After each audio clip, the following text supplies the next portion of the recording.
Outlook पर चर्चा करने के लिए अब एल्केमी कैपिटल मैनेजमेंट के क्वांट हेड और फंड मैनेजर आलोक अग्रवाल मौजूद हैं। उनसे जानते हैं मार्केट में अब क्या करना है। आलोक जी, गुड मॉर्निंग। काफ़ी रेजिलियंस दिखाई मार्केट ने पिछले 3-4 महीने में, काफ़ी कुछ झेला, गिरा नहीं। अब क्या ये मार्केट यहाँ से चलने को तैयार है? आपका क्या व्यू है इस समय? हाय, गुड मॉर्निंग अनुज। यस, लास्ट 3-4 महीनों में काफी कुछ रेजिलियंस मार्केट ने दिखाया। स्पेशल इवेंट्स जैसे कि टैरिफ्स जो अनाउंस हुए अप्रैल बिगनिंग में, उसके बाद इंडिया पाकिस्तान बॉर्डर जो इशू रही हमारे पहलगाम अटैक के बाद में, एंड ईरान इजराइल वॉर, तो तीनों चीजें बड़ी अनएक्सपेक्टेड सी थी, बड़े इवेंट्स थे। एंड इनमें इन तीनों इवेंट्स को देखते हुए भी मार्केट्स काफी आगे बढ़े। इनका main reason among other things ये भी रहा कि मैक्रो इंडिकेटर्स, ग्रोथ इंडिकेटर्स काफी इंप्रूव होते जा रहे हैं इंडिया के, और कॉर्पोरेट अर्निंग्स नंबर्स भी रीजनेबली अच्छे आए हैं। कुछ ना कुछ एस्टिमेट से कुछ ना कुछ आगे ही आए हैं, बहुत ज्यादा पीछे नहीं थे। तो गिवन कि हमारा सेटअप काफी बेटर होते जा रहा है और ग्रोथ नंबर्स बेटर होते जा रहे हैं, लास्ट 6-8 महीने मार्केट्स बहुत अच्छा नहीं किए, जिसकी वजह से वैल्यूएशन में भी कुछ करेक्शन हुआ, ड्यू टू विच पूरा सेटअप और रिस्क रिवॉर्ड फेवरेबल होते जा रहा है। जो एक पॉकेट जिसमें हमने बड़ी रैली देखी थी इस बीच में, जब वो आरबीआई की मॉनेटरी पॉलिसी आई, उसके अलावा आरबीआई के और भी काफ़ी लिक्विडिटी मेजर्स आए और सीआरआर कट, ये सब आया। बैंक निफ्टी और बैंकों में बहुत शानदार मोमेंटम रहा। हालांकि वो फिजल आउट हुआ पिछले 2 हफ्ते में, लेकिन अब वापस थोड़ा मोमेंटम दिख रहा है। प्राइवेट बैंकों पर इस समय आपका क्या व्यू है? क्या आप ओवरवेट हैं यहाँ पर, और क्या ऐड कर रहे हैं इस समय positions? Banks and private banks पे इन जनरल हमारा व्यू बहुत ओवरवेट नहीं है पिछले 2 सालों से लगभग। और बिकॉज ऑफ मेन जो फैक्टर्स होते हैं बैंक्स के, वो काफी टॉपिश से हो गए थे। सबसे इंपॉर्टेंट था credit growth. Credit growth India में ऑलरेडी सिंगल डिजिट पे आ गई ऑलमोस्ट। हालांकि सस्टेनेबल नंबर, अगर हमारे नॉमिनल जीडीपी 11% पे रहती है, तो सस्टेनेबल नंबर 12-13% तो डेफिनेटली होना चाहिए। लेकिन डिपॉजिट ग्रोथ आ नहीं पा रही है बैंकों की, और बैंक्स ऐसे रेट में जब डिपॉजिट रेट कट भी कर रहे हैं, तो डिपॉजिट्स और ज्यादा अनअट्रैक्टिव हो जाते हैं। साथ ही साथ फॉलिंग रेट के समय में नेट इंटरेस्ट मार्जिन पे प्रेशर बना रहता है। तो ओवरऑल अगर देखा जाए तो अर्निंग्स ग्रोथ बैंकिंग सेक्टर की बहुत ज्यादा नहीं आ पा रही, और FY25 में भी उनका जो कंट्रीब्यूशन रह रहा है और ओवरऑल प्रॉफिट्स में, और इस फोर्थ क्वार्टर में भी वो निफ्टी 500 से कम रह रहा है इन टर्म्स ऑफ ग्रोथ। तो ओवरऑल मुझे नहीं लगता कि अगले 2 सालों में ये BSE 500 या ओवरऑल नॉमिनल जीडीपी से बहुत ज्यादा ग्रोथ दिखा पाएंगे। जब इनकी ग्रोथ वापस आने लगे, जिसका पहला इंडिकेटर होगा जब डिपॉजिट ग्रोथ बढ़ने लगे, दूसरा इंडिकेटर होगा जब क्रेडिट ग्रोथ बढ़ने लगे, तब जाके इनके व्यू पॉजिटिव बनेगा। एज ऑफ नाउ तो न्यूट्रल व्यू। ओके, आलोक जी, गुड मॉर्निंग। वीरेंद्र बोल रहा हूँ। अभी आपके आने से पहले, इस मंच को ज्वाइन करने से पहले, हम अनुज और मैं बात कर रहे थे एक सेगमेंट पे, that's capital market segment, exchanges, platform कंपनियां, जहां पे प्राइस ब्लास्ट हो गए हैं। और आपको क्या लगता है, आई मीन पहले भी बाजार ने इनको हाई पीस पे एंटरटेन किया था, इस बार जब बाजार इस बुरे फेज से बाहर निकलेगा, and frankly speaking Nifty bank is at all time high, हम अपने ऑल टाइम हाई से मात्र 1000 अंक दूर हैं, क्या और हाई पीस बाजार एंटरटेन करेगा इन स्टॉक्स पे? क्या और यहाँ से प्राइस ब्लास्ट होने की संभावना लग रही है आपको? इस प्राइस पे करना क्या चाहिए इस सेगमेंट में? नहीं, बहुत अच्छा सवाल है वीरेंद्र जी। देखिए, हाई पी कई बार इसकी वजह से हो जाते हैं कि ओवरऑल मार्केट में बहुत ज्यादा क्रेज हो सर्टेन स्टॉक्स का। लेकिन इंपॉर्टेंटली, जिन सेगमेंट ऑफ स्टॉक्स में अगले काफी सालों तक हायर ग्रोथ रह सकती है, वहां पे कई बार हायर पी को हमने सस्टेन होते देखा है। आपने कैपिटल मार्केट प्लेस की बात करी। कैपिटल मार्केट प्लेस में काफी कुछ इस तरह की चीजें देखी जा रही हैं। कुछ साल पहले तक इंडिया $2000 के नीचे पर कैपिटा इनकम में थी। अब हम करीब $2500 पर कैपिटा पे आते जा रहे हैं। जैसे जैसे हमारी पर कैपिटा इनकम बढ़ रही है, डिस्क्रिशनरी स्पेंडिंग का एक तरीका ये भी है कि सेविंग्स की जाती है through trading as well as investment, and उसका एक major share capital market place को मिलता है, right from exchanges to wealth managers to asset managers और ब्रोकर्स। पूरी वैल्यू चेन को मिलता है।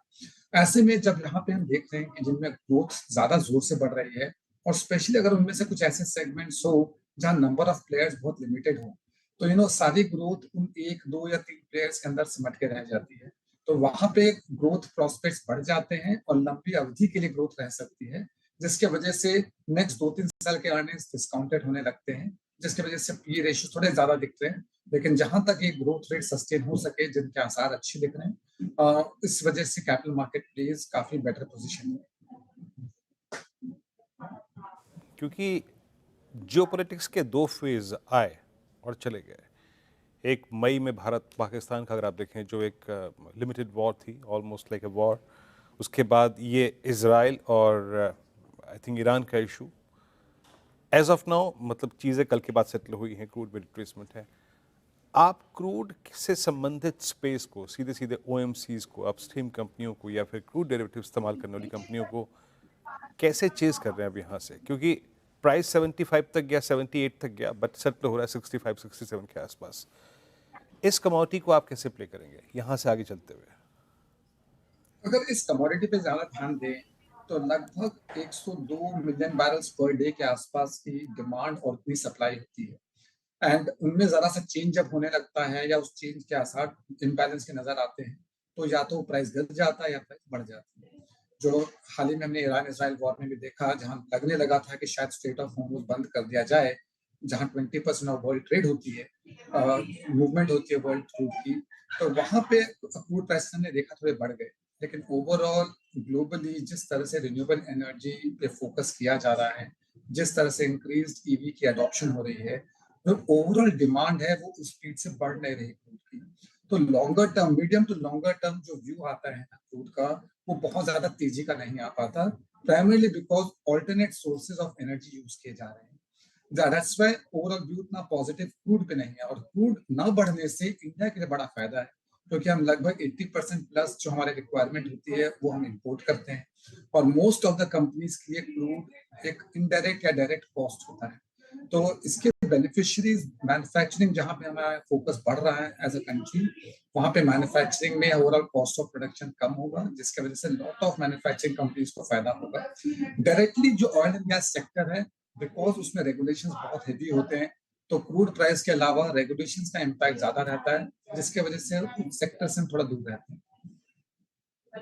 ओके, डिफेंस पर अब आपका क्या व्यू है? काफ़ी बड़ी रैली हुई पिछले 2-3 दिन से, हम प्रॉफिट बुकिंग देख रहे हैं, क्योंकि वो थोड़ा युद्ध भी खत्म हुआ तो थोड़ा शायद लोग प्रॉफिट बुकिंग भी कर रहे हैं। लेकिन स्ट्रक्चरली क्या व्यू है आपका यहाँ पर? स्ट्रक्चरली बहुत पॉजिटिव व्यू है ना, और हमारा मानना है that defence as a sector बहुत अर्ली स्टेजेस में है। कहते हैं कि ये काफी हद तक 90s के ऑटो सेक्टर जैसा है, जहां सेक्टर जस्ट खुला है अभी। डोमेस्टिक प्राइवेट प्लेयर्स भी आएंगे और बाहर के प्लेयर्स भी होंगे। हमारे पास जहां तक इंडिया में बड़ा एक एक्सपेंडिचर होता था बजट में डिफेंस पे, लेकिन सारा पैसा या तो एडमिन और सैलरीज में जाते थे या इंपोर्ट्स में जाते थे। लास्ट कुछ सालों से गवर्नमेंट का फोकस रहा कि हम इंपोर्ट के बजाय domestic production and domestic procurement पे ध्यान दें, तो काफी पैसे डोमेस्टिक इंडस्ट्री की तरफ आने लगे। लेकिन last few months and quarters, specially operation Sindoor के बाद में, हमारी एक्सपोर्ट कैपेबिलिटीज भी सामने आने लगी, हमारी क्वालिटी भी सामने आने लगी। ये सब ऐसे समय में हो रहा है जहां ग्लोबली डिफेंस के ऊपर एक्सपेंडिचर बढ़ रहे हैं। अगर हम ग्लोबल हिस्ट्री पे डिफेंस एक्सपेंडिचर पे ध्यान दें, तो लगभग ग्लोबल जीडीपी करीब $100 ट्रिलियन के आसपास है, जिसमें से $2.5 ट्रिलियन डिफेंस पे खर्च होता है, दैट इज 2.5%। 1960s में करीब 6% कोल्ड वॉर के वक्त में खर्च होता था, और ये नंबर्स बढ़ते जा रहे हैं।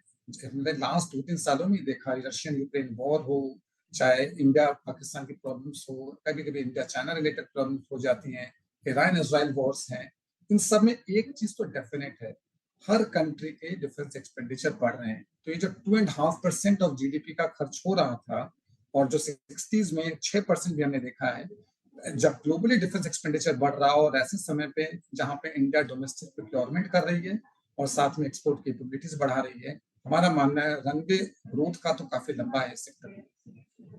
रनवे ग्रोथ का काफ़ी लंबा है सेक्टर में। रियल एस्टेट पर क्या व्यू है आपका? आलोक, अब इस स्पेस को कैसे देख रहे हैं आप?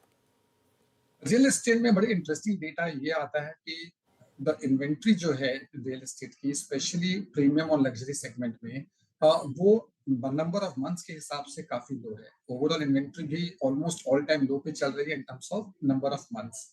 लेकिन ज्यादा स्पर्ट देखने मिल रहा है लग्जरी एंड प्रीमियम सेगमेंट में। सिटी टू सिटी वो थ्रेशोल्ड अलग होता है, लगभग ब्रॉडली 1.5 से 2 करोड़ के ऊपर के जो फ्लैट्स होते हैं उनको प्रीमियम लग्जरी सेगमेंट माना जाता है।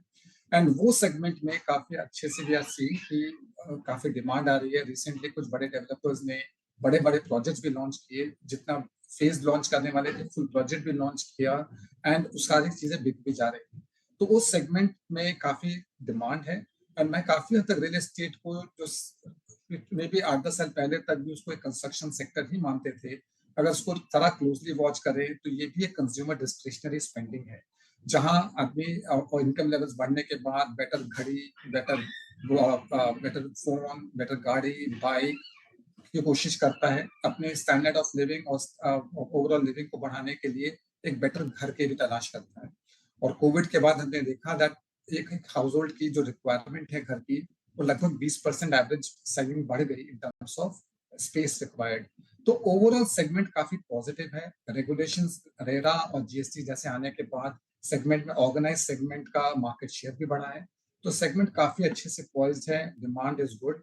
इसमें भी रनवे ग्रोथ का काफी अच्छा है और हमारा काफी ओवरवेट पोजीशन भी है और व्यू भी। आलोक जी, पीछे कोई वार्तालाप चल रही है क्या आपके कहीं पर? एक हाँ, तो साथ वार्तालाप में चल कुछ रही है, दूसरा आपका जो पीछे वाला जो दरवाज़ा है ना, उसमें थोड़ा सा मोबिल ऑयल या फिर कोई तेल जरूर डालिएगा, बहुत देर से आवाज़ आ रही है उसमें। खैर, मैं मजाक कर रहा था आपसे ये। मैं आता हूँ एक दो स्पेस पे और, जहाँ पे मतलब बाजार ने पिछले कुछ समय में काफ़ी कन्विक्शन दिखाया है। आप एक देखिए हेल्थ केयर स्पेस, क्या गजब के मूव है, ज़्यादातर स्क्रिप्ट्स ऑल टाइम हाई पे ट्रेड करते हुए अभी। अच्छा, ये ऐसा स्पेस है जहाँ पे रिट्रेसमेंट नहीं था। आप देखिए डायग्नोस्टिक कोलैप्स हुआ, फार्मा कोलैप्स हुआ, बट ये कोलैप्स नहीं हुआ। जिस प्रकार की कैपेसिटी बिल्ड हो रही है, जिस प्रकार का बेड एडिशन है, जिस प्रकार की इनके एवरेज रेवेन्यू पर बेड हैं, आपका कन्विक्शन है स्पेस पे? इस स्पेस में डेफिनेटली कन्विक्शन है। इन्वेस्ट काफी सब डिविजन्स बहुत होते हैं सेगमेंट में, और हेल्थ केयर में सबसे ज्यादा पॉजिटिव व्यू हमारा हॉस्पिटल सेगमेंट को लेकर है, जहाँ पे डिमांड काफी अच्छी है। हमारे यहाँ इंडिया में पर कैपिटा जो बेड होनी चाहिए वो उससे काफी नीचे है। ऑर्गेनाइज सेक्टर में काफी अच्छे प्लेयर्स आ चुके हैं और उनकी कैपेसिटी एक्सपैंड अच्छे से हो रही है, ऑक्यूपेंसी रेट बढ़ रही है और अर्निंग्स ग्रोथ काफी अच्छी आ रही है उसमें। तो हेल्थ केयर सेगमेंट में सबसे ज्यादा पॉजिटिव व्यू तो हॉस्पिटल्स में है। जहां तक दवाइयों का सवाल है, उसमें एक्सपोर्ट ओरिएंटेड जो अपॉर्चुनिटी हुआ करती है और रहेगी हमेशा से, उनमें हमेशा बीच बीच में टैरिफ रिलेटेड इश्यूज आ जाते हैं, अनाउंसमेंट्स आ जाते हैं, जिसकी वजह से वॉलिटिलिटी बनी आ रही है। उनमें कुछ सिलेक्ट क्वालिटी कंपनीज ऐसी हैं जो टैरिफ्स के बावजूद भी अपने जो एपीआईज या क्रैम सेगमेंट में ऑपरेट करते हैं उनमें काफी अच्छा करते जाएंगे। तो वो सिलेक्ट कंपनीज जो एक्सपोर्ट अपॉर्चुनिटीज को कैप्चर कर रहे हैं उसमें भी पॉजिटिव है, सीडीएमओ में पॉजिटिव है, और ज्यादा पॉजिटिव व्यू है हमारा हॉस्पिटल सेगमेंट। राइट, आलोक जी बहुत बहुत शुक्रिया आज हमारे साथ जुड़ने के लिए और इन सब टॉपिक्स पर हमारे साथ कॉन्वर्सेशन करने के लिए। चलिए आगे बढ़ते